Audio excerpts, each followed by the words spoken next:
Hey Moglets, bit of a different video today. We are going over the new Red Magic 6. If you've seen a couple of my previous videos, you know I'm a pretty massive tech nerd. I just love everything technology that plugs into a wall. So when Nubia reached out to do a sponsored video regarding their new Red Magic 6 phone, I was definitely down to do it. I thought it was a perfect fit. I'm a mobile gamer. I also love technology. I do want to start with the specs as they're absolutely insane. This is a first for me in many different ways.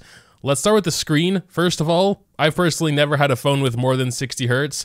This one has 165. Like literally, even if you took off the 100, it's still 5 hertz faster. For those that are a little less tech savvy, the hertz basically correspond to FPS or frames per second. Not many, if any, games support 165 hertz at the moment, but there are quite a handful that now support 144 hertz. Other than that, just navigating around the phone or browsing web pages, scrolling just feels so crazy smooth. Since YouTube is actually locked at 60 FPS for uploads, the only way to actually show what 165 hertz looks like is to compare it to a 60 hertz phone, like my iPhone here, and slow down the footage a lot using a high-speed camera, which we are doing here. On the left, we have the Red Magic 6 at 165 hertz. You can see that it is refreshing much faster than the iPhone on the right. The rest of the screen is pretty dang good too, 6.8-inch Full HD Plus AMOLED, and up to 500 hertz touch refresh rate, which means when you touch the screen, as going at like 500 hertz, so it very responsive is basically what that means. The chip inside this thing is the very latest Snapdragon 888. Another first for me, this phone literally has fans. It has fans inside of it. Their cooling in general is pretty insane. Their so-called ICE 6.0 multi-dimensional cooling system combines 7 different heat transfer and cooling methods. And if that isn't enough cooling, they also have an accessory called their dual core ice dock. Moving on to charging and battery, it comes with a 5050 milliamp hour battery, which is definitely on the higher end for smartphones. Up to 66 watts fast charging, and also what I find cool is that the fans kick in when you start charging because fast charging produces a lot of heat. And the really nice cooling system in this can help keep the heat down because heat is kind of bad for batteries. Any method to get that heat away while it's fast charging is always good. You can go from 0 to 100% in just over an hour, which I find pretty mind-blowing. As far as wireless technology goes, we have 5G for those lucky enough to be able to take advantage of it, Wi-Fi 6E, and Bluetooth 5.1. So very, very modern connectivity options here. There are also a couple of dedicated shoulder trigger buttons, which are refreshing at 400 hertz. So again, very, very responsive. There are also 3 microphones on this thing. As you may have guessed, we are currently using the microphones of the phone.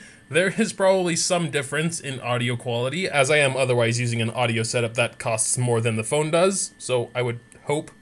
But still, not too shabby. It does also come with DTS X Ultra, which is essentially just a high quality sound system. And I thought these were extinct, but I'm so happy they're not, an actual headphone jack. I've been holding onto my Note 9 for years now because almost every other phone doesn't have headphone jacks anymore. So I'm super happy about that. I still prefer wired headphones. And last but not least, an ultra thin underscreen fingerprint reader. I've also never used underscreen fingerprint readers, but they are definitely pretty cool to use. And finally, we gotta ask, does it run Genshin at max settings?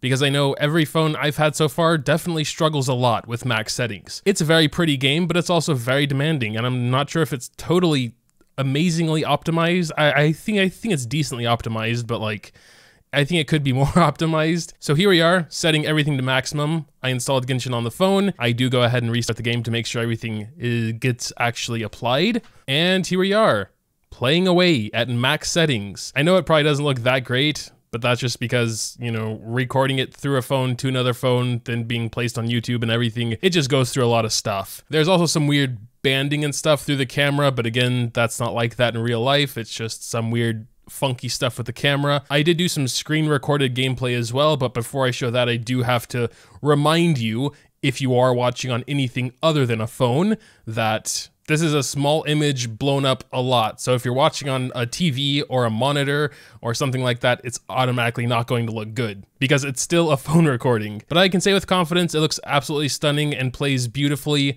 in real life. We can also go ahead and try a real fight. We still have Child to do this week, so that's what we're going to be doing. This is some actual live gameplay right here, so forgive me if I make some mistakes here, but I will also try and have the screen recording and the normal, you know, phone recording, as you can see here, at the same time, so you can kind of see. But yeah, here we go. Child is already going down. Looks really good, plays smooth. You know, I think I've already said all this stuff probably. Going into lightning phase, we're just going to start it off with some Zhongli ult. We do have Noelle here just for the resonance. She is cool too though. Let's go back to Hu Tao. Yeah, there we go. But yeah, you know, we're going to just start with some Zhongli shield. We're going to just try and kill him before we need to get rid of that thing. You know, don't want to waste any time here. Try and get Binette's ult as well. So we're just going to spam with him for a little bit. Yeah, you know, it's looking pretty good, All right, forget Binette's ult. Let's just start wrecking him with Hu Tao here. Okay, but back to Zhongli. Hu Tao is getting a little hurt. Now let's try and get Binette's ult. Boom. Let's just do her ult, and that was it. Yeah, man, that played actually really, really well. Looks super good. Let's see. We really need Hu Tao's stuff for this week. What do we got? Gladiators Nostalgia. Oh yeah, we got one. Unfortunately, only one, but I'll take one. I'll take definitely one over nothing. Oh, we also got a polearm. But yeah, back to voiceover Moga for the rest of the video. Triple camera setup on the back of the phone as well. I'm not really one to judge pictures, but they look fine. They look serviceable to me. I changed absolutely nothing. I just opened the camera app and started shooting. So this is what it looks like, complete default. I know with a lot of Android phones, there are a ton of options you can change. So those that are more experienced can probably get a better image out of it. I also did take some video, which, yeah, it doesn't look that great, especially when you're moving around. But my room is pretty low light, so that's something a lot of cameras struggle with. And then most cameras look totally fine in a lot of light, like outside. I actually really, really like the design of the phone. It might be a little too gamery for some people, with the back panel here just kind of going all over the place. There are even some RGBs on the back you can mess with, but I actually think it looks pretty sleek. And if you're not into the aesthetic, you can always get a case as well if you just want to, you know, have a really, really solid gaming phone and, you know, just use it as your daily driver as well. And then the front has a very nice screen to body ratio. We just have a tiny little, you know, forehead, tiny little chin down there. I'm not sure what the official terms are, but you know what I mean. But yeah, very good screen to body ratio. Kind of like a more modern Note 9 sort of design, which I really like. I do want to talk about price real quick, because the price for these specs, this is like totally top of the line specs here. My model here also has 12 gigabytes of RAM, which is insane for a phone, and 128 gigabytes of storage. This is the Red Magic 6. They also do have the Red Magic 6 Pro, which can have up to 18 gigabytes of RAM and a little over 500 gigabytes storage. And the Red Magic 6 goes for $599, which I think is totally beyond fair for these specs. Again, links will be in the description if you want to check it out. But yeah, that'll pretty much do it. Once again, I want to give huge thanks to Nubia for sponsoring this video and sending over the Red Magic 6 for a review. Totally killer phone, insane specs. There's even fans inside of it, which I thought was crazy. One little note about the fans can get a little noisy at maximum, but you can turn the fans off as well. In the settings, that's always an option.